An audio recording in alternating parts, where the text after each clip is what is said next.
Sisodia, sir. Thank you, sir. Thank you for taking out the time. We know, sir, you were busy somewhere else, but thank you for joining us. I was just... Yes, sir. So I was just explaining, sir, कि काफ़ी अच्छे sir doubts निकल के आए हैं sir. और सबसे बड़ा डाउट से पहले सर ये एक कॉन्फिडेंस इंस्टिल करना है सर कि मैंने पहले भी बताया कि जब मैं वहाँ बैठा था तो हम लोग जैसे कोई आता था हमारे यहाँ पे कि साहब ये सिविल सर्वेंट है, तो हम लोग सुनने जाते थे जैसे आप सुनने आए. तो अभी कुछ थोड़े दिन की बात है, 3-4 साल की बात है कि आप यहाँ से बोल रहे होगे और लोग आपको सुन रहे होंगे. Amazing. Thank you, sir. And I think today's interaction with our Director Education, sir, has been extremely beneficial for all our students.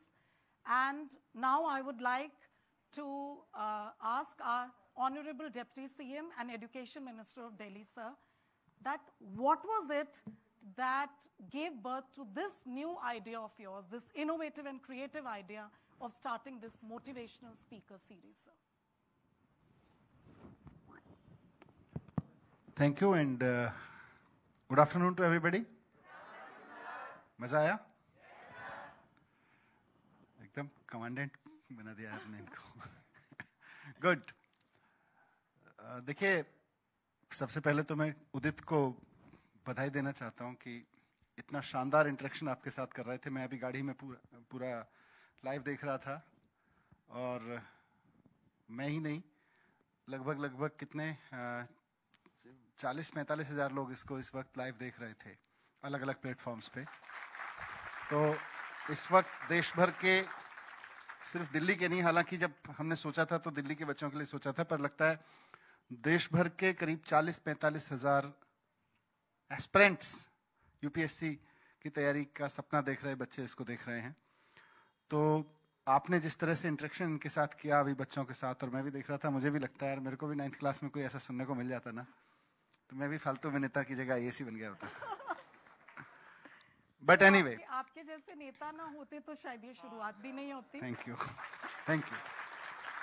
But fantastic conversation. मुझे यही उम्मीद थी जो अभी हुआ पिछले लगभग 1 घंटे से जो आप लोगों का इंटरेक्शन हुआ, यही परिकल्पना थी, यही सपना था कि हमारे बच्चे किसी आईएएस, किसी आईपीएस ऑफिसर के साथ इस तरह से इंटरेक्ट करें और हर महीने करें. ये जो आप लोगों ने सवाल पूछे, ये कुछ सवाल हैं और बहुत सारे सवाल होंगे. देखिए, मैं जब स्कूल में पढ़ता था तो मैं गांव में पढ़ता था, उत्तर प्रदेश के गाजियाबाद जिले में. पता नहीं आप जानते हैं, पिलखुआ नाम सुना होगा आपने. पिलखुआ से और ऑफ रोड जाके 8-10 किलोमीटर मेरा गांव है, वहाँ पे एक स्कूल था. और वहाँ आईएएस शब्द पहुँचा नहीं था जब मैं स्कूल में पढ़ते थे. मतलब किसी से आप पूछो गांव में कि आईएएस क्या होता है, कोई बता नहीं पाता, शायद ही हमने नहीं सुना था अपने स्कूल एज में. कलेक्टर शब्द सुना था. वो गांव के बड़े लोग आशीर्वाद दे देते, भाई कलेक्टर बनो. मतलब किसी के जोर से पैर छू लो या कोई सेवा कर दो बड़े बुजुर्गों की, तो आशीर्वाद मिलता था, भाई कलेक्टर बनो, तो बड़े हो कलेक्टर बनो. तो ये कलेक्टर शब्द खूब गांव पहुंचा हुआ था. लेकिन कलेक्टर क्या होता है, कैसे बना जाता है, ये सब कुछ नहीं पता था. बहरहाल गांव से निकले, रेडियो में आए, पत्रकारिता में आए और फिर नेता बन गए, मंत्री बन गए. अभी जब मैं शिक्षा मंत्री के रूप में स्कूलों में जा रहा हूं, अपने गवर्नमेंट स्कूल में भी और प्राइवेट स्कूल में भी, और हो सकता है आप में से कुछ लोगों के स्कूल में, बच्चों के टीचर्स के स्कूल में भी आके मैंने ये सुबह किया हो, जब स्कूल खुला करते थे, अभी तो नहीं, जब स्कूल खुलते थे तो मैं पूछता था, भाई पढ़ाई क्यों कर रहे हो? और मुझे बहुत सारे बच्चे आंसर करते थे, देश के लिए कुछ करना है. बहुत सारे बताते थे माता पिता के सपने पूरे करने हैं. हर स्कूल में 1000 बच्चों के साथ इंटरेक्शन में 8, 10, 15 बच्चे जरूर खड़े होकर कहते थे, सर मुझे ना यूपीएससी का एग्जाम देना है, मुझे आईपीएस बनना है, आईएएस बनना है. मैं पूछता था काउंटर क्वेश्चन में कि भाई आपको पता है आईएएस क्या होता है, या यूपीएससी का एग्जाम किस लिए देते हैं, या आईएएस क्या करता है? लार्जली नहीं पता है. तो बस सुना हुआ है, एक बज़वर्ड है, जैसे कलेक्टर बज़वर्ड होता था ना हमारे एज में, स्कूल एज में। आजकल यूपीएससी एक बज़वर्ड है, आईएएस बनना, आईपीएस बनना एक बज़वर्ड है। थोड़ा थोड़ा जो आपके अपने इंटरेक्शन में बता रहे थे कि अब लोगों को ये पता चल गया आईएएस का मतलब है डीएम, है ना, डिस्ट्रिक्ट मजिस्ट्रेट, वो लाल बत्ती वाली गाड़ी की आप बात कर रही थी। तो वो थोड़ी चीज आगे बढ़ी है, लेकिन मैं चाहता हूं कि हर बच्चे को आईएएस बनने के बारे में, कि कैसे बना जा सकता है, क्या करने की जरूरत है, अपनी पर्सनैलिटी से लेके अपनी पढ़ाई तक में क्या करने की जरूरत है, और आज से ही क्या करने की जरूरत है। जब आप 9, 10, 11, 12 में पढ़ रहे हैं तभी से क्या करने की जरूरत है। जब आप इंजीनियर बन जाएं उसके बाद आईएएस की तैयारी करें, वो एक घटना है, बहुत सारे लोग करते रहेंगे। लेकिन हमारे 9, 10, 11, 12 में पढ़ने वाले 6 लाख बच्चों में से जो जो ये सपना देखता है कि मुझे बड़ा होके थोड़ा आगे जाके यूपीएससी की तैयारी करनी है, हर उस बच्चे को ये क्लैरिटी रहे, क्रिस्टल क्लियर रहे कि आईएएस बनने के लिए, आईपीएस बनने के लिए, यूपीएससी के एग्जाम देने के लिए करना क्या है। अपनी पर्सनैलिटी में, अपनी थॉट्स में, अपने लाइफस्टाइल में, अपनी पढ़ाई में, अपने मार्क्स में, आपने मार्क्स की काफी बात की, स्कोर्स में, या इन डेप्थ में किसी भी सब्जेक्ट की क्या करना है, ये क्लैरिटी रहनी चाहिए। ये एक पर्पस है। लेकिन मैं एक और पर्पस की भी बात करूंगा। आईएएस बनना भी कोई पर्पस नहीं है। आप सब अपनी जिंदगी में अपने लक्ष्य तय करें कि मुझे देश की एजुकेशन सुधारनी है, मुझे देश के गांव सुधारने हैं, मुझे देश की बिजली सुधारनी है, सपोज मुझे देश में स्टील का प्रोडक्शन सुधारना है, कुछ भी आप नॉलेज गेन करें। गूगल है आज की तारीख में, आपके पास सुविधाएं हैं। आप खूब सोचें कि मुझे there are lot of gaps, और मुझे कौन सा गैप भरना है अपनी एक्सपर्टीज से, उसका एक ड्रीम पालें। मुझे देश से कूड़ा खत्म करना है, कुछ भी हो सकता है। मुझे देश में ये जो वायलेंस है ये मिटानी है, मुझे देश में नफरत मिटानी है, कुछ भी, मुझे देश से भ्रष्टाचार खत्म करना। अपने लिए एक ड्रीम पालें, 1, 2, 3 जो भी है। आईएएस बनने का ड्रीम रखें, अच्छी बात है, और मैं इसीलिए आज इस सीरीज की शुरुआत में आया हूं आपके बीच में। लेकिन उससे बड़ा सपना यह है, आईएएस बनने से, यूपीएससी एग्जाम क्रैक करने से बड़ा सपना यह है कि आप क्यों आईएएस बनना चाहते हैं, क्या करोगे आईएएस बन के, क्या करोगे आईपीएस बन के, पहले वो क्लैरिटी आ जाए। अगर वो क्लैरिटी आ गई तो फिर उसके रास्ते की जितनी बाधाएं अभी आप लोग जिक्र कर रहे थे, वो बाधाएं नहीं दिखती हैं। जैसे अभी आपको पता चले कि आपकी सिस्टर की शादी है, फॉर एग्जाम्पल, और तय हो कि भाई अब जयपुर जाना है, तो जयपुर जाना है, सिस्टर की शादी है, कोविड का पीरियड चल रहा है, फाइनेंशियल स्थिति है कि नहीं है, एग्जाम पढ़ाई अलाउ करेगा कि नहीं करेगा, इन सब के बीच भी क्योंकि आपका टारगेट तय हो गया, मेरे को तो जाना है दीदी की शादी में, फिर आप रास्ते निकालते हो, फिर आप पढ़ाई एडजस्ट करते हो, बोले नहीं 4 दिन एक्स्ट्रा पढ़ाई कर लेता हूं, 2 दिन का गैप मार दूंगा। करते हो कि नहीं करते? फिर आप तय करते हो नहीं नहीं थोड़ा सा ऐसा करते हैं, सेविंग कर लेते हैं, हाइपोथेटिकली अगर फाइनेंशियल स्थिति नहीं है, मम्मी पापा के साथ बैठ के डिस्कस करते हो, ऐसा करते हैं, इधर वाले एंड पे पैसा नहीं खर्च करते हैं, इधर वाले पे कर लेते हैं, चलेंगे, लेकिन समय निकालेंगे, चलेंगे, पैसे बचाएंगे, चलेंगे, थोड़ा एक्स्ट्रा मेहनत कर लेंगे किसी और फ्रंट पे, लेकिन चलेंगे, तय कर लेते हो। तो टारगेट पहले तय हो गया। मेरा रिक्वेस्ट उन सब लोगों को जो आज यहां बैठे और उन सब लोगों को जो सुन रहे हैं और इस उम्मीद में सुन रहे हैं कि इस प्लेटफॉर्म से, इस सीरीज से आपको कुछ ऐसे टिप्स मिलेंगे जो आज से 4-5 साल बाद आपको आईएएस आईपीएस बनने में मदद करेंगे। ये है रिक्वेस्ट मेरा कि आईएएस बनने के सपने से ऊपर का एक कदम और सपना देख लीजिए। अगर आपने वो सपना नहीं देखा तो ये आईएएस की तैयारी आपको थकाएगी, आईएएस में फेल होना आपको निराश करेगा। आईएएस के टारगेट्स अभी तो जैसे जैसे और कंपटीशन आगे बढ़ेगा, 4-5 साल में और आगे बढ़ जाएगा। 15 साल पहले आपने किया, उसमें कितना बदल गया, तो 5 साल बाद का कंपटीशन आपको डराएगा। लेकिन अगर आपने अपना टारगेट की सुई टिका दी कहीं जाके कि मैं आईएएस इसलिए बनना चाहता हूं कि मुझे दिल्ली का कूड़ा साफ करना है, आईएएस बनूंगा, कमिश्नर बनूंगा, ये करूंगा, वो करूंगा, साफ करूंगा। मैं इसलिए बनना चाहता हूं, मुझे सरकारी स्कूल ठीक करना है, मैं आईएएस बनूंगा, डीएम बनूंगा, थोड़े दिन एसडीएम वगैरह होते होते यहाँ डायरेक्टर के पद तक पहुंचना है, मुझे डायरेक्टर एजुकेशन बनना है, जो आज उदित कर रहे हैं। या मुझे आईपीएस बनना है, मुझे क्राइम खत्म करना है, मुझे ड्रग्स का खत्म करना है, मुझे गुंडाई खत्म करनी है, मुझे लड़कियों की सुरक्षा करनी है, जो आप सोचते हैं। आज आप 6ठी 7वीं 8वीं के बच्चे नहीं हैं, कम से कम 9वीं 10वीं 11वीं के बच्चे हैं। 9वीं 10वीं 11वीं तक बच्चे के अंदर एक ड्रीम मैं चाहता हूं कि आ जाए, 1 2 3, कि मुझे बड़े होके देश में ये करना है। ये आप सेट करिए, मुझे बड़े होके देश की इस कमी, इस डेफिशिएंसी या इस सेक्टर में जाके खड़े होके कंट्रीब्यूट करना है। वो एक बार आपने तय कर लिया, फिर आपको मजा आएगा। फिर आपके लिए आईएएस बनना एक व्हीकल है, फिर लाल बत्ती नहीं है आपका टारगेट। लाल बत्ती खत्म हो गई, अभी बात आप लोग कर रहे थे, लाल बत्ती खत्म हो गई। अब लाल बत्ती अट्रैक्शन नहीं रही आईएएस बनने का, और इतना प्रोफेशनलिज्म आ जाएगा। एक बहुत पहले ये हो गया होगा कि कलेक्टर या आईएएस इसलिए भी पॉपुलर हुए होंगे, आईपीएस की पैसा सैलरी भी अच्छी मिलती है। लेकिन आज कॉम्पिटिटिव वर्ल्ड में मुझे लगता है आपके जो इंजीनियरिंग के बैचमेट्स थे, उनमें आपसे इनसे 5 गुना सैलरी भी मिल रही है जो लोग आईएएस नहीं बने हैं, जो लोग सरकारी सेवाओं में नहीं है। तो पैसा भी आज आईएएस बनने का अट्रैक्शन नहीं है, लाल बत्ती भी अट्रैक्शन नहीं है। वो अट्रैक्शन क्या है जिसकी वजह से आप आईएएस बनना चाहते हैं? देश की सेवा ब्रॉडर टर्म है, उसमें भी आपको बहुत स्पेसिफिक होना। अपना टेस्ट डेवलप करिए। मैं अभी इंस्टेंट आंसर नहीं चाह रहा आपसे, लेकिन मैडम ने मुझे कहा कि हमने ये सीरीज क्यों शुरू की, तो मैं चाहता हूं कि आप ऐसे सक्सेसफुल लोगों से मिलें जो आप बनना चाहते हैं। लेकिन क्यों बनना चाहते हैं, पहले वो भी 2 टारगेट तय कर लें। आईएएस बन के करेंगे और ये करेंगे और आईएएस बन के करेंगे। अब बाई चांस आईएएस नहीं बन पाए तो पत्रकार बन जाना, कुछ और बन जाना। मतलब पत्रकारिता और आईएएस में कोई कंपैरिजन नहीं कर रहा हूं मैं, कुछ भी बन सकते हो। आप टीचर बन सकते हो, आप पुलिस में जा सकते हो, आप एसएचओ बन सकते हो। आपके बहुत सारे ड्रीम, फिर आपको अचानक लगेगा। लेकिन बड़ा ड्रीम तय करिए, देश में कंट्रीब्यूशन क्या देना है। उसका जरिया आईएएस आईपीएस बनना है, उसका जरिया नेता बनना है, उसका जरिया बिजनेसमैन बनना है, उसका जरिया पुलिस वाला, टीचर, पत्रकार, वकील बनना है, जज बनना है। तो आप ये तय करें।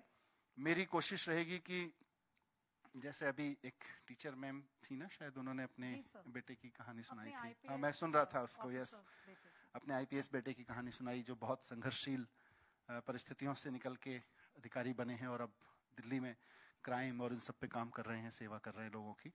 तो वैसे ही आप लोग भी उसको समझें, सीखें, बड़े ड्रीम के साथ शुरू करें।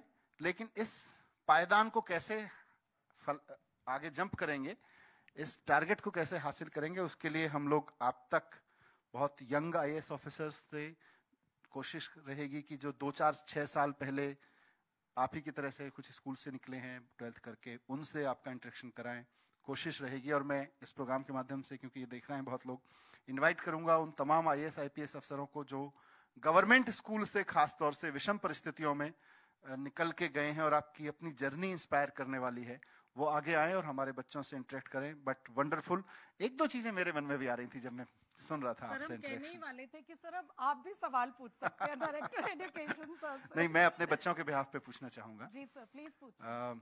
So would you because I हाँ बैठे। मेरे मन में तब आप बात कर रहे थे, एक सवाल आ रहा था कि अभी देखिए, ये इंजीनियरिंग नहीं है, ये इंजीनियरिंग की क्लास में नहीं है, ये ग्रेजुएशन की नहीं है, ये पोस्ट मतलब आफ्टर ग्रेजुएशन। वो कौन सी जगह है दिल्ली में जहाँ यूपीएससी की तैयारी कराते हैं? Model town, Mukherjee Nagar. ये मुखर्जी नगर के स्टूडेंट्स भी नहीं हैं और ये इंजीनियरिंग या ग्रेजुएशन के स्टूडेंट्स भी नहीं है, ये 9th 10th 11th 12th के स्टूडेंट्स हैं।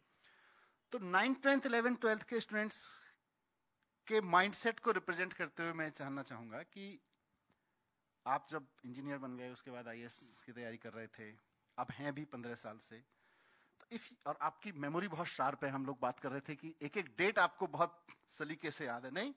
बिल्कुल। एक एक किस तारीख को इंटरव्यू हुआ, किस तारीख को कैसे हुआ, कौन सी लिस्ट में नाम था, सब कुछ आप, मेमोरी बहुत शार्प है इनकी। तो कुछ चीजें याद करके बताओ कि आपको तैयारी करते वक्त या उसके बाद कभी ये ख्याल आया हो कि यार ये चीज ना 9th 10th 11th 12th में समझ में आ गई होती ना, तो थोड़ी सी कम मेहनत में काम चल जाता है ना? कि अभी आप वहां खड़े हो कि जहां अगर आपको समझ में आ जाए तो, क्योंकि इन्होंने इंजीनियरिंग या पोस्ट इंजीनियरिंग पीरियड में जो मेहनत की, तो पढ़ाई में और अप्रोच में लाइफ की अपने रहन सहन में, अपने खान पान में, फिटनेस में, मेंटल फिटनेस में, या सब्जेक्ट की पढ़ाई में, अगर आपको ये लगा हो किसी समय कि यार अगर ये टिप ना पहले हाथ आ जाती 9th-10th में, तो वो वाली टिप आपने अभी तक शेयर नहीं की है इनसे? सर आपके लिए बचा के रखा था ना, आपने भी तो कुछ पूछना था। चलिए, is this right question for you? Yes absolutely. Who want to know this? Wow, good. Sir वैसे तो सर जब तैयारी शुरू की तो ऐसा बहुत सारे ऐसे चीज़ें लगी कि काश 9, 10th, 11th, 12th ग्रेजुएशन में इस पे थोड़ा काम किया होता, तो जो ये मेहनत है या जो ये स्क्रैच से शुरू करने वाली बात है वो नहीं रहता। हमें थोड़ा सा एक पहले से ही हम थोड़े से अहेड रहते। तो सबसे पहली बात तो ये है कि जनरली अपने लाइफ में एक, आज के दिन जैसे स्कूल बंद भी हैं, फिर भी सबसे जनरली अपने लाइफ में एक डिसिप्लिन होनी चाहिए। सबसे पहले आप सभी, अब जैसा सर ने बोला कि आप 6, 7, 8 की क्लास नहीं है, ये 9, 10th, 11th, 12th आप थिंकिंग स्टूडेंट है, आपकी खुद अपनी एक सोच है। तो सबसे पहले आपको क्लियर होना चाहिए। जैसे विराट कोहली जब नया नया आया तो आप सबने देखा होगा, पता नहीं किसी ने नोटिस किया कि नहीं, मैंने नोटिस किया था जब विराट कोहली नया नया आया था तो he used to come play some 2, 3, 4, 10 odd runs and then go out. और फिर धीरे धीरे क्या होने लगा, जैसे वो आया फिर थोड़े दिन बाद उसको ड्रॉप करने लगे। तो वो बंदा एक बार उसका लाइफ चेंज कैसे हुआ, तो उसने अपने बताया था एक इंटरव्यू में कि एक बार मैं अपने मिरर के सामने खड़ा हुआ और सोचा कि मैं क्या बनना चाहता हूँ, क्या मैं ये लाइफ जो जी रहा हूँ उसमें कंटिन्यू करना चाहता हूँ, या मैं एक्चुअल में एक ऐसा प्लेयर बनना चाहता हूँ जो इंडिस्पेंसिबल हो जाए इंडियन क्रिकेट टीम के लिए। तो मैं बहुत ही छोटी छोटी बातें बताना चाहूँगा। आप 9, 10th, 11th, 12th में, सबसे पहली बात तो आप ये सोचे कि कुछ भी आप बने, आप IAS, IPS, जर्नलिस्ट या कोई भी आप अपने आपके मन में लक्ष्य हो या बनना चाहते हो, आपकी लाइफ में सबसे पहली चीज होनी चाहिए डिसिप्लिन होनी चाहिए। सुबह एक टाइम पे उठना, मैं ये नहीं बोलता कि आप 4 बजे उठो या 6 बजे उठो, लेकिन एक टाइम पे उठना और सही टाइम पे सोना, सही टाइम पे खाना खाना, सही टाइम पे खेलना बहुत जरूरी है, सही टाइम पे खेलना। एक डिसिप्लिन होनी चाहिए लाइफ में। ये एक छोटी सी बात है, लगता है कि इनडिसिप्लिन लाइफ से कोई बहुत फर्क नहीं पड़ता, पर ये छोटी छोटी बातें ही बहुत आगे तक जाती हैं। जैसे माइकल फेल्प्स जो फेमस स्विमिंग वो है, उससे पूछा गया कि आप क्या करते हो जो दूसरा नहीं करता। वो बोला मैं 7 दिन हर दिन, संडे सैटरडे हर दिन 6 घंटा प्रैक्टिस करता हूं जो मेरा दूसरा वाला नहीं करता है। ये काम मैं पिछले 25 साल से कर रहा हूं। वो छुट्टी मार लेता है संडे को, मैं नहीं मारता।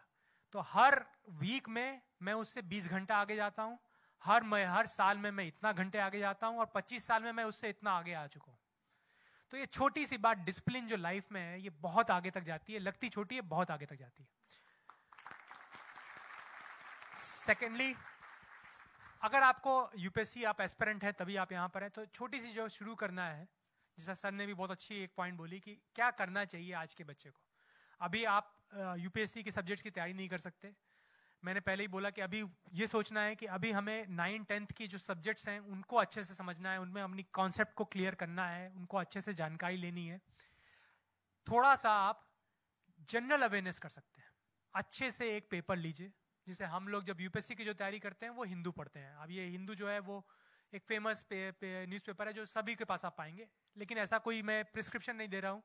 आप कोई भी एक अच्छा सा पेपर, न्यूज़पेपर उठा सकते हैं, हिंदी हो इंग्लिश हो, आपकी सुविधा के अनुसार, और उसमें ये जरूर पढ़ें कि क्या हो रहा है। आपको मालूम होना चाहिए कि जब कोई भी चीजें आज के दिन डिबेट हो रही हैं, जैसे आज के दिन क्या डिबेट हो रहा है, फार्मर्स बिल डिबेट हो रहा है। मैं ये नहीं बोल रहा कि आपको बिल्कुल निटी-ग्रिटी में जाना है, आपको जानना है कि क्या क्लॉज में क्या लिखा हुआ है, पर एक आपको अवेयरनेस होना चाहिए। आप एक, मैंने पहले ही बोला, आप एक थिंकिंग स्टूडेंट हो, आप थिंकिंग सोसाइटी से आते हो, जिससे आपको मालूम होना चाहिए कि आपके आसपास क्या हो रहा है। ये एक हैबिट, जैसे एक मैंने बताया डिसिप्लिन लाइफ की एक हैबिट होनी चाहिए कि आधा घंटा न्यूज़पेपर हमें पढ़ना है। और हमें ज्यादा ये इंटरटेनमेंट नहीं, मैं इंटरटेनमेंट की बात नहीं कर रहा, इंटरटेनमेंट जरूर पढ़े, लेकिन इसके अतिरिक्त जो आजकल हमारे समसामयिक जो हमारे आसपास हो रहा है उसमें हम आधा घंटा जरूर दें। हम ये जाने कि हम जिस सोसाइटी में रह रहे हैं उसमें हो क्या रहा है, उसमें ऐसे कौन से मुद्दे हैं जो समाज को उद्वेलित कर रहे हैं, जहां पे हमारे फार्मर्स बैठे हुए हैं, या कोई प्रोटेस्ट चल रहा है, या कोई पार्लियामेंट में कोई बिल आ रहा है, दिल्ली विधानसभा में कोई चीज हो रही है, तो क्यों हो रही है, क्या रीजन है, क्या उसका लक्ष्य क्या है। ये थोड़ी थोड़ी बातें अगर आप आज से शुरू करेंगे, तो जब आप एक्चुअल में तैयारी शुरू करेंगे तो आप देखेंगे आप अपने जो कंपटीटर्स हैं उससे बहुत आगे हैं। आप पहले से एक डिसिप्लिन लाइफ जी रहे हैं, आप पहले से आपको अपने पूरे सोसाइटी की अवेयरनेस है। ये छोटी सी बात है लेकिन बहुत आगे तक आपको मदद करेगी सर। Thank you sir. काम की है टिप? किस किस को लगा काम की टिप है? तो मैं ये मानूं जिस जिसने हाथ उठाए हैं समय पे नहीं उठते हैं और न्यूज़पेपर नहीं पढ़ते हैं। देखो इनकी टिप उसके काम की होगी जो वो नहीं कर रहा होगा। जो कर रहे हैं तो वो कहेगा मुझे तो पहले से ही पता था सर, कुछ नया बताओ। तो जिस जिसको ये टिप नहीं लगी, चोरी पकड़ी गई। चलो अच्छा, ईमानदारी से बताओ कौन कौन लोग न्यूज़पेपर पढ़ते हैं रोजाना? Very few. सो वाकई काम की बात है। और जो उदित जी ने बताया कि अगर आप अभी से ये हैबिट में डाल लोगे, क्योंकि ग्रेजुएशन के बाद अचानक आपके अंदर से कोई हार्मोन चेंज होगा या कुछ मतलब कुछ वो होगा गुली गुली बादशाह और आप न्यूज़पेपर पढ़ने लग जाएंगे, ऐसा होने वाला नहीं है। अगर आपने अभी से हैबिट डाल ली तो आपको बहुत सारी चीजें फिर मेहनत करने की जरूरत ही नहीं पड़ेगी। आपकी पर्सनैलिटी में रहेंगी वो चीजें, आपकी स्टोर में रहेंगी, मेमोरीज में। दूसरा, समय से उठना, ये बहुत इंपॉर्टेंट है। कौन कौन समय से उठता है? देख लो सर ये सब- बिल्कुल गलत है। सब- 7:30 बजे ऑनलाइन क्लासेस सबकी मम्मियों से पूछना पड़ेगा। और सबकी अब हाँ आजकल तो सबकी टीचर्स को पता है। 7:30 बजे की क्लास में ऑनलाइन अटेंडेंस इतनी कम होती है तो ये बच्चे नहीं उठते आजकल। अच्छा, कौन कौन सुबह उठ के अटेंडेंस लगा के फिर सो जाता है? हाँ ये भी है। 2 बच्चे ऑनेस्टली बता रहे हैं। गुड। अच्छा, कुछ कहना चाह रही हो? आप कुछ कहना अटेंडेंस लगा के सो जाती हो? हाँ। देखा, तीसरी चीज ये है जो उदित जी ने जिक्र नहीं किया लेकिन उनकी बातों में आया, you have to be honest also. Honest होना अपने आप में एक बहुत प्रैक्टिस है। हमारी खूब मेहनत कराई जाती है, हम कैसे गलत सलत बोलते रहे, हाँ ठीक है कह दो चलेगा, ये सब है। अगर आप आईएएस बनना चाहते हैं तो वो सब भी करें, लेकिन अगर सक्सेसफुल आईएएस बनना चाहते हैं तो ऑनेस्ट भी रहें। ऑनेस्ट होने का अभी से अभ्यास करें। मेरे पास में बहुत सारे पिछले 6 साल से, जब से मैं सरकार में हूँ, अदरवाइज भी मिलते हैं लोग, बट 6 साल से जब भी यंग ऑफिसर्स आते हैं, नौकरी में सर्विस में आते हैं तो मिलने आते हैं। और मैं उनको अक्सर यही बात कहता हूं कि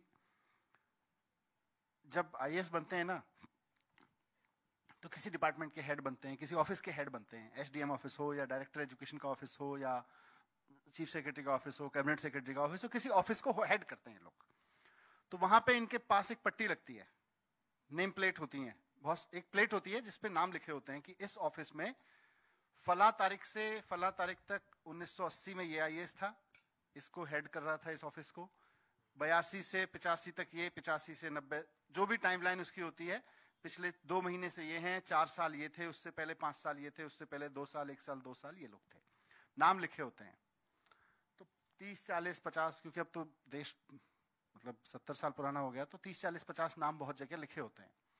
तो उन 30 40 50 नामों में से अगर आप उस इलाके के लोगों से पूछो कि साहब आपको कलेक्टर याद है कौन था यहां पे, तो वो कहेंगे हाँ एक ना फलाने ईयर में फलाना कलेक्टर आया था जिसने ऐसा कर दिया था।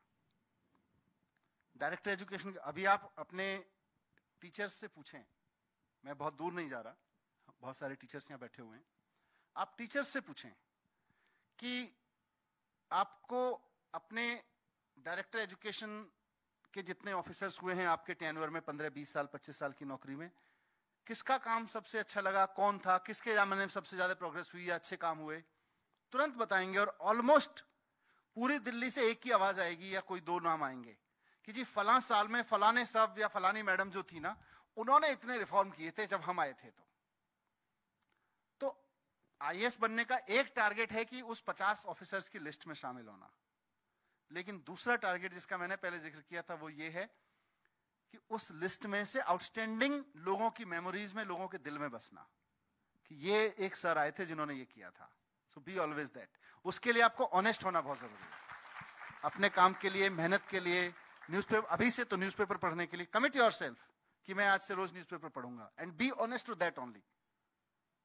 कमिट योरसेल्फ कि मैं रोज सुबह इतने बजे उठूंगी, उसके बाद be honest to that yourself, right. अब लास्ट में 2-3 क्वेश्चन आपकी तरफ से, बहुत बोल्ड ऐसे क्वेश्चन जो अभी तक आपको लग रहा है कि मैंने, मैडम ने या किसी बच्चे ने नहीं पूछे हैं, ऐसे क्वेश्चन होने चाहिए। शर्त ये है, मैं क्वेश्चन खारिज कर दूंगा अगर वो उसमें उतना नयापन नहीं हुआ, उतनी शार्पनेस नहीं हुई।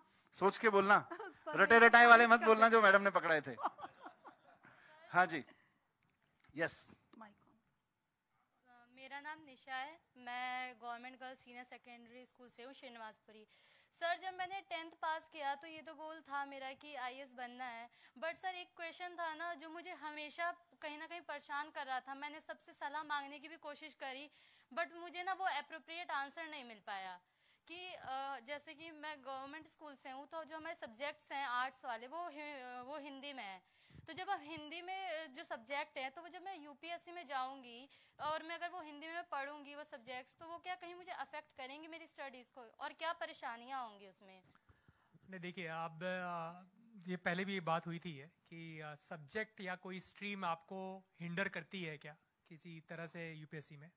तो मैंने पहले भी एक्सप्लेन किया था, ये बिल्कुल दिमाग से ही बात निकाल देनी है कि कोई भी सब्जेक्ट, कोई लैंग्वेज, कोई स्ट्रीम आपको हिंडर करेगी। अगर हमारा लक्ष्य क्लियर है, हम मेहनत कर रहे हैं उसके लिए, तो ये बिल्कुल दिमाग से निकाल देना। ये सब जो दिमाग में बातें हैं ना, ये हमें डाउट क्रिएट करती है, दिमाग से निकाल दीजिए आप। कोई भी सब्जेक्ट, कोई भी लैंग्वेज, कोई भी स्ट्रीम, हिंदी अगर आप लेंगे और अगर आप कोई विषय, आपको बस इतना इंश्योर करना है कि जो भी सब्जेक्ट आप लेते हैं उसकी अच्छी किताबें हिंदी के लैंग्वेज में उपलब्ध हो। इतना ही बस आपको इंश्योर करना है। कि जैसे मान लीजिए मैंने इंग्लिश ली हुई है, मैं फिजिक्स से हूँ, मैंने इंग्लिश ली हुई है, तो मेरे पास इंग्लिश की जो किताब फिजिक्स के लिए उपलब्ध है वही किताब आपके पास हिंदी के लिए उपलब्ध हो। अगर कोई भी सब्जेक्ट में अगर ये समानता है तो आपको कोई दिक्कत नहीं होगा किसी भी लैंग्वेज में, किसी भी सब्जेक्ट में। और सर मेरा एक और क्वेश्चन है। किसी और को okay, let it be for next time. Yes, that girl who was, yes, stand up. Sir, मेरा नाम दीपक कुमार झा है, इसने बाजी मार ली भाई कंपटीशन में। चलो उसके बाद आपके पास JBSS करे झरिया मरिया से मैं हूँ, 10वीं क्लास का छात्र। मेरा क्वेश्चन ये है कि क्या यूपीएससी के को क्लियर करने के लिए हमें कोचिंग की आवश्यकता होती है कि नहीं? देखिए, कोचिंग की आवश्यकता जो है वो पहली बात तो कि अभी आज के दिन हमें डिसाइड नहीं करना है, लेकिन कोचिंग जो है उसके फायदे भी हैं और उसके नुकसान भी हैं। मैंने अपना पर्सनल बताऊं तो मैंने जीएस के लिए कोचिंग की थी, मैंने सब्जेक्ट के लिए कोचिंग नहीं की थी। कोचिंग में आज के दिन में अगर आप कोचिंग करेंगे तो कोचिंग से एक जो फायदा होता है वो ये होता है कि आपको मोटा मोटी उस सब्जेक्ट का सिलेबस बता देते हैं। मान लीजिए जैसे आप जीएस करने वाले हैं तो जीएस आपके लिए एक नया सब्जेक्ट है। अगर आप कोई ऐसा सब्जेक्ट चुनने वाले हैं यूपीएससी में जो कि आपने कभी पढ़ा ही नहीं, अपने ग्रेजुएशन में भी नहीं पढ़ा, तो कोचिंग थोड़ी हेल्प करती है क्योंकि आपको उस सब्जेक्ट के बारे में एक फेमिलाइजेशन दे देती है।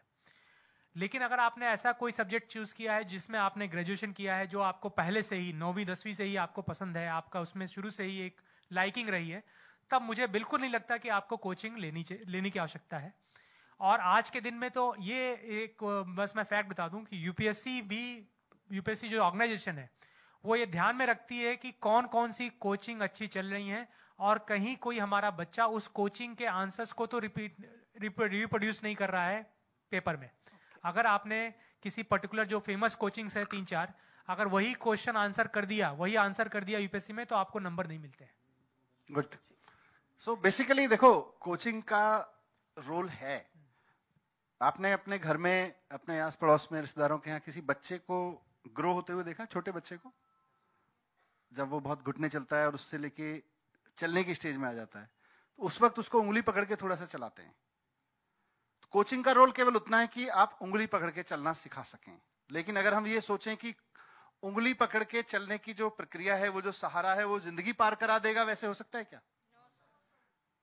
अगर कोई उंगली पकड़ के चलने पे ही जिंदगी लेके बैठ जाए, भाई मैं तो अब उंगली पकड़ के चलता था, मैं जिंदगी में चल नहीं पाया तो मेरी गलती क्या है, ऐसा नहीं है। बिल्कुल बिल्कुल। कोचिंग आपको फ्लॉप कर देगी अगर आपकी मेंटेलिटी वो हुई।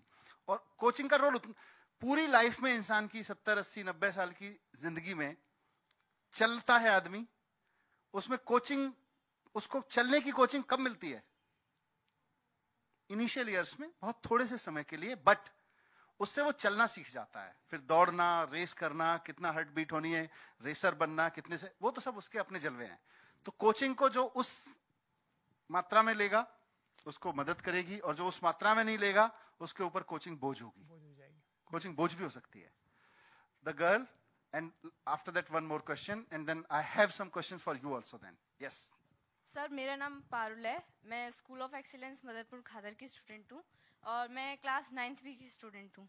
सर मेरा इन सर से क्वेश्चन है, sir how do you feel after becoming an IAS officer? What changes have occurred in your life after becoming an IAS officer? हाँ, तो ये बहुत ही अच्छा क्वेश्चन है, क्योंकि ये क्वेश्चन आया नहीं कि ये जॉब जो है वो क्या देती है. थोड़ा सा मैंने पहले जिक्र किया था. ये जो जॉब है मैंने पहले भी बताया कि I think my personal view is this is the one of the best job in the world. उसका रीजन ये है कि आपके सामने एक कैनवस है, एक ब्लैंक कैनवस है, और आप चाहो तो जो भी चाहो पेंट कर सको. जितनी वैरायटी, जितनी डाइवर्सिटी आपको डिफरेंट फील्ड्स की इस जॉब में मिलती है, मुझे लगता है कि कहीं नहीं मिलती है. अब चेंज क्या हुआ पर्सनल लेवल में, जैसा कि मैं पूछ रहे हैं, जिस दिन रिजल्ट आता है उस दिन तो आपको लगता है कि उससे पहले आपकी लाइफ जीरो थी, अभी आपकी लाइफ शुरू हुई है. तो जिस दिन मेरा रिजल्ट आया और मैंने अपने फादर को बताया, तो उस दिन के बाद फादर ने, मेरी माँ ने बाद में मुझे बताया, उस दिन के बाद 3 दिन तक मेरे फादर ने फोन नीचे नहीं रखा. टॉयलेट भी फोन लेके जाते थे. तो जो खुशी हम लोग अपने पेरेंट्स को देते हैं, सबसे पहली बात वही आपको इतना खुश कर देगी कि आपको लगेगा कि आपने अपने सोसाइटी के लिए, अपने पेरेंट्स के लिए बहुत बड़ा काम किया. फिर ये रियलाइजेशन धीरे धीरे होता है कि एक्चुअली में ये आपने एक अपने को एक बहुत बड़ा गिफ्ट दिया है. ये गिफ्ट दिया है कि किस तरह से आप इस देश की सेवा कर सकते हैं. जिस तरह की सेवा, मैं ये नहीं बोलता कि और भी बहुत तरीके हैं देश सेवा करने के लिए, भारत माता की सेवा करने के लिए, लेकिन जिस तरह की एक गिफ्ट आपने अपने आप को दी है, आपको भगवान ने एक वो दिया है कि आप इस चुने गए हैं कि साहब आप इस देश की सेवा जिस तरीके से इस नौकरी में रह के कर सकते हो, मुझे लगता है कि इसमें बहुत ज्यादा पोटेंशियल है. वो जो गिफ्ट है वो धीरे धीरे रियलाइज होता है. पूरे नौकरी में आपको रियलाइज होगा कि चूंकि आप इस नौकरी में था, आप ये कर पाए. एक छोटा सा, जैसे सर बता रहे थे, एक छोटा सा आप स्कूल खोल लो. जैसे मैं इससे पहले मैं अंडमान की पोस्टिंग में था, वहां पे कुछ लड़कियां थी जो कि एक बहुत दूर दराज इलाके में रहती थी, और वहां से उनको 6 किलोमीटर पैदल चल के स्कूल आना पड़ता था. चूंकि वो लड़कियां थी, रात का समय हो जाता था, तो उनके पेरेंट्स क्या करते थे कि उनको स्कूल जाना ही बंद करवा दिया कि साहब अब हम चूंकि जा नहीं सकते, 6 किलोमीटर बच्ची जाएगी, बच्ची आएगी, 1 घंटा लगेगा, तो बंद करा दिया. हमने एक छोटा सा प्रयास किया कि एक जो स्कूल के बगल में एक रेंटेड जगह पे एक हॉस्टल शुरू कर दिया. अपने 2-3 लोग लगा दिए, उनके कुक लगा दिए. एक बच्चियों के लिए, 6 बच्चियों के लिए हॉस्टल शुरू कर दिया. वो 6 बच्चियां आज के दिन में 12th पास करके चेन्नई में इंजीनियरिंग कर रही हैं. तो वो छोटी सी बात, लेकिन बहुत बड़ा उसके उन बच्चियों के लिए लाइफ चेंजिंग था. तो ये चीजें जो है वो आपको धीरे धीरे रियलाइज होती हैं कि ये नौकरी आपको क्या क्या दे सकती है जो आप किसी और में नहीं कर पाते. Great. Now I have 3 questions from you, and then we have to wind up because we have another meetings also, I know, and you have another sessions also. Please remember that. सारे सवाल आप आज ही पूछ के चले जाओगे, अगले में मजा नहीं आएगा, ये भी ध्यान रखिए. कुछ क्वेश्चंस को अपने अंदर नर्चर होने दीजिए. आज ये पहला है. मैं चाहूंगा कि आपके अंदर जो क्वेश्चंस अभी घुमड़ रहे हैं उनको बहुत ठहराव के साथ उनको शार्पन करिए. उनको सोचिए कि क्या ये वाकई मेरा सवाल है या नहीं है.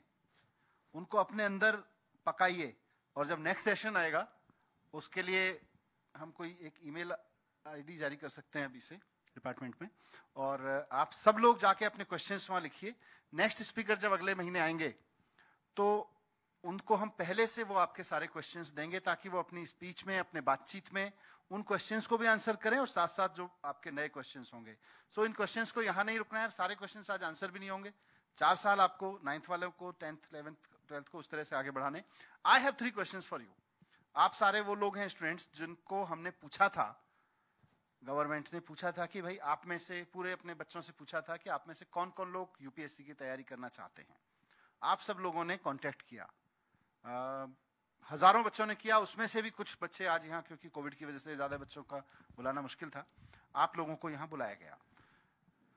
तो इस सेशन से पहले आपकी जो समझ थी इस पूरे यूपीएससी को लेके, आईएएस को लेके, या अपने लाइफ को लेके, अपने गोल्स को लेके, और इस सेशन के बाद 3 बच्चे हाथ उठाएं जो बताएंगे critical analysis of your own thoughts and change how useful this conversation was for you. what change you got in your life? आपने लाइफ का पूछा ना? What change you got in your life from today? Right?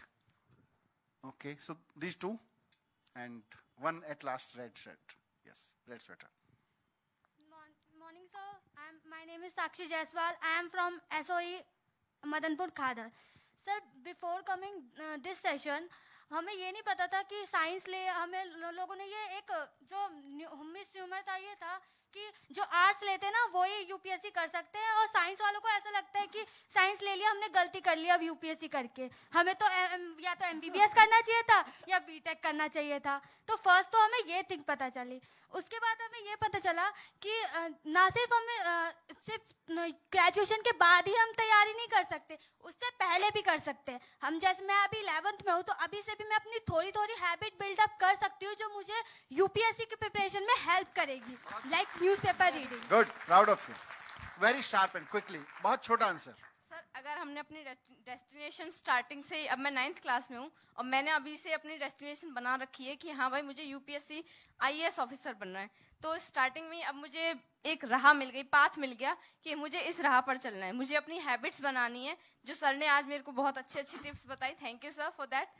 कि newspaper पढ़ो starting सुबह जल्दी उठो तो उनको मैं कोशिश करूंगी कि मैं अपनी लाइफ में लाऊं और मैंने इनसे एक बात तो जरूर सीख ली है कि इस पूरी लाइफ में कोई भी ऐसी चीज नहीं है जो पॉसिबल ना हो we can do anything yes मेरा नाम बुशरा नाज है और मैं कमला नेहरू सर्वोदय कन्या विद्यालय की स्टूडेंट हूँ मैं 11th क्लास में पढ़ती हूँ मैं इस सेशन के जरिए मुझे ये पता चला कि मार्क्स और परसेंटेज कोई मैटर नहीं करता क्योंकि जब मैंने 10th किया था तो मुझे लगा था मेरे घर में सबने बोला था कि 10th बहुत इंपॉर्टेंट होता है लाइफ के लिए जितना अच्छा हो सके उतना अच्छा तुम करो ताकि आगे तुम्हें और अच्छी जॉब मिल सकेगी लेकिन अब पता चला कि मार्क्स और सब्जेक्ट कोई मैटर नहीं करते मैटर करती है आपकी मेहनत कि आप आगे क्या कर रहे हैं और कैसे कैसे अपनी लाइफ में स्टेप बढ़ा रहे हैं गुड वेरी गुड सो ये बात हुई कि आपकी समझ क्या बनी आज से लेकिन कोई डिसीजन किसी ने लिया कि अब तो बस समझ में आ गया और आज शाम से ये करने वाला हूं कोई बताएगा I don't want to repeat right please bear with me yes two of you and who else okay yes only three yes. मेरा नाम सना है मैं वीर सरकार सर्वोदय कन्या विद्यालय क्वेश्चन समझ लिया ना छात्रा हूँ क्वेश्चन समझ लिया ना yes, any firm decision that you have taken today after this session during this session और सर मैं 12th डी की छात्रा हूँ go ahead बताओ बच्चा yes सर आज के सेशन से सर मुझे पता चला कि मेरी जिंदगी से मुझे आगे क्या करना है और मुझे सर एक राह दिखी है कि मैं क्या क्या कर सकती हूँ और इस राह में सर मेरे परसेंटेज मेरे मार्क्स कुछ मायने नहीं रखते हैं सर उतना सर अगर हम 10th क्लास में कम परसेंटेज लाते हैं तो सर हमें लगता है कि नहीं हम ये नहीं कर सकते हैं बट सर आज मुझे पता चला नहीं आप और मेहनत करके और अच्छा कर सकते हो सर हमें सर ने बहुत अच्छी चीज़ें बताई हैं सर मुझे ऐसा लगता है कि सर नहीं अब जिंदगी और सर मैं और अपनी अच्छी जिंदगी कर सकती हूँ अपने फादर और मदर के सर मैं अपने जो फैमिली है उनकी जिंदगी भी और बेहतर बना सकती हूँ ओके ये भी समझ में आता है कोई अपनी लाइफस्टाइल में आज रात से कल सुबह से क्या चेंज कोई करने वाला है बताएगा वो क्वेश्चन का आंसर थोड़ा सा सोच लो बिकॉज वरना वही रिपीट वैल्यू आ जाएगी उसकी जो आपने बोला उसमें बस इतना ऐड कर रहा हूं और मैं वो आपका कन्वर्सेशन सुन रहा था देखिए ये बात ठीक है कि आपके 10th या 12th में कितने मार्क्स आए इससे कोई फर्क नहीं पड़ता है कि आप आईएएस बन पाएंगे कि नहीं बन पाएंगे आप बन पाएंगे लेकिन आप 9, 10th, 11th, 12th में हैं अगर आपका कमिटमेंट आपकी लगन आपकी मेहनत आपने फोकस कर लिया अपने आप को उसके बाद आप पढ़ेंगे और आपके मार्क्स भी अच्छे ही आएंगे देयर इज नो वे कि आपके मार्क्स अच्छे अगर आपने कमिटमेंट से पढ़ना शुरू कर दिया और आज 9th, 10th, 11th, 12th से पढ़ना शुरू कर दिया अब ये मत सोच लीजिए ठीक है यार कौन से फिजिक्स की में 90 नंबर लाने से थोड़ी ना आईएएस बनना है मेरे को तो आईएएस बनना है अगर आपने ऐसे सोच के पढ़ाई करना शुरू कर दी आप लिखवा लीजिए आप ना फिजिक्स क्रैक कर पाएंगे ना आईएएस क्रैक कर पाएंगे अभी तो सर यही पढ़ना है अभी जहां पे आप हैं अभी मैंने वही बात पहले भी बोला हाँ अभी आज के दिन जो आप क्लास में हैं उसी को अपने को अच्छा करना है okay last two quick decisions which has been taken in this house right now yes quickly sir one liners only one liner sir आज मैं जाके इतना जरूर करूंगी कि जो चीज़ मुझे टफ लगती है उसको मैं चाहे पूरे दिन में कुछ ना करूं, लेकिन 15 मिनट कम से कम उसके लिए निकालूंगी जो मुझे टफ लगता है। और जो मुझे अच्छा लगता है उसका लिए भी मैं अपने आप को सपोर्ट करूंगी और मोटिवेट करूंगी। Next, yes, I am coming. आपसे और भी क्वेश्चन है मेरे पास अभी, ऐसा थोड़ी है। मैंने ये सोचा है कि आज से मैं 2 डिसीजन लूंगी। फर्स्ट इज कि कल सुबह से मुझे जल्दी उठना है, और सेकंड कि मुझे कल से न्यूज़पेपर डेली मंगवा के डेली न्यूज़पेपर पढ़ना है। Very good. ओके, आप लोगों को मैं जो हाथ उठा रहे हैं मैं उन्हीं से बात करूंगा, लेकिन क्वेश्चन चेंज कर देता हूं, ठीक है? शाम को अगर आपकी मम्मी ने आपसे पूछा कि आज क्या हुआ था इस सेशन में, क्या समझ में आया, क्या बताओगे? 1 लाइनर। यस। शाम को अगर आपकी मम्मी ने आपसे पूछा कि आज के सेशन में क्या हुआ था, क्या समझ में आया, कन्विंस होके क्या बता सकते हो? 1 लाइन में बताओ। सर, मेरा नाम विकास द्विवेदी है, मैं GVSS Garhi east of Kailash में रहता हूं, और मुझे आज ये समझ में आया कि मैं IAS के लिए मैं तैयारी कर सकता हूं और IAS में बन सकता हूं। उसकी प्रिपरेशन के लिए मैं कुछ भी कर सकता हूं सर। मैं अब क्या समझ में आया ये नहीं पूछ रहा हूँ, मैं पूछ रहा हूँ कि आप शाम को जाके मम्मी को क्या बताने वाले हो, कहाँ गए थे, क्या करके आए हो, क्या समझ के आए हो, क्या ठान के आए हो? यस, पीछे। सर, मैं वीर सावरकर विद्यालय गया था, और कोई बात नहीं बेटा, इट्स ओके। सर, मेरा नाम 1 लाइनर। और मैं राजकीय प्रतिभा विकास विद्यालय का छात्र हूँ। सर, मैं आज जाके अपनी मम्मी को ये बताऊंगा कि मुझे UPSC पाना नहीं है, UPSC में जाके कुछ करना है। और आपने से जैसे बताया कोई गोल सेट करना, तो मेरा गोल हमेशा से ये है कि भ्रष्टाचार खत्म करना। तो सर, पहले मैं UPSC मुझे पाना नहीं, UPSC पाने के बाद मुझे कुछ करना है सर। UPSC हासिल करने के बाद कुछ करना है। इधर से, यस, ये मैडम इनको दे दीजिए, इसको माइक दे दीजिए। हाँ, क्या बताओगे घर जाके? गुड आफ्टरनून सर, मेरा नाम श्रीकांत त्रिपाठी है, मैं कोटल्या गवर्नमेंट सर्वोदय बाल विद्यालय का 12वीं कक्षा का छात्र हूँ। सर, मैं घर जाके ये बताऊंगा कि अब मम्मी मुझे खाली IAS ही नहीं बनना है, अब मुझे एक अच्छा इंसान बनना है और अपने समाज के लिए कुछ अच्छा करने का सोचना है, इसलिए मुझे एक IAS बनना है। गुड, चलिए, okay, this is the last front. वो शैलेंद्र जी मुझे बार बार इशारा कर रहे हैं, 3:30 बजे की दूसरी मीटिंग है हमारी। So this is मेरा last. नाम विवेक तिवारी है। मैं घर जाके अपने पेरेंट्स को बताऊंगा कि मैं गया खाली आता, लेकिन लेके बहुत कुछ आया। क्या लेके आया? मम्मी ने पूछा दिखाओ हाथ में क्या है, तो क्या बताओगे? सर, वो तो अंदर है। अंदर है? अंदर है तो दिल खोल के नहीं बताओगे? अंदर क्या है वो बताओ ना बेटा। सर, मैं बताऊंगा कि बहुत सारे मिथ दूर हुए और जो राह में रोड़े थे वो भी हट गए। गुड, चलिए, ऑल द बेस्ट। ये सेशन चलता रहेगा आपका, अपने क्वेश्चंस, अपने क्वेरीज तैयार करते रहिए। मैं चाहता हूं कि जितना आपके अंदर क्वेश्चंस पैदा होंगे उतना आप अच्छे से अपनी तैयारी कर सकते हो। Great, thank you very much. Thank you sir. Honorable Deputy CM sir and Director Education sir, may I take this opportunity to express our gratitude and sincere thanks to both of you for taking out your precious time to guide and motivate our young UPSC aspirants today in spite of your busy schedule. Have a great evening all of you and thank you for being a wonderful audience. अभी हम बैठेंगे बेटा, अभी बैठ जाएंगे सब बच्चे जब तक सर स्कूल में हैं। नन्हे नन्हे हाथों में जब कलम पकड़ाई जाती है, जैसे स्वाति नक्षत्र में बारिश की बूंद सीपी में समा जाती है, तब मेहनत और संघर्ष से कच्ची मिट्टी का बर्तन पकता है। भावी सिविल सर्वेंट्स की नींव स्कूल में डाली जाती है। देश के कर्णधारों की पौध विद्यालयों में लगाई जाती है। और हम सब उम्मीद करते हैं कि आज के इस एक्साइटिंग सेशन के बाद, जैसे कि आप पहले कह रहे थे, आपके सब मिथ्स दूर हुए, आपको नई नई चीजों का पता चला और अब आप घर जाएंगे एक डिटर्मिनेशन के साथ कि आपको अच्छे स्टूडेंट बनना है और सपना देख के, देश के लिए कुछ करने का सपना देख के उसको आपको फुलफिल करना है। And now we are going to eagerly look forward to the next session of the Motivational Speaker Series. Till then, wishing all of you dear students great success and a very bright future. Thank you everyone for your kind presence and for being a wonderful audience. Have a great evening. Jai Hind.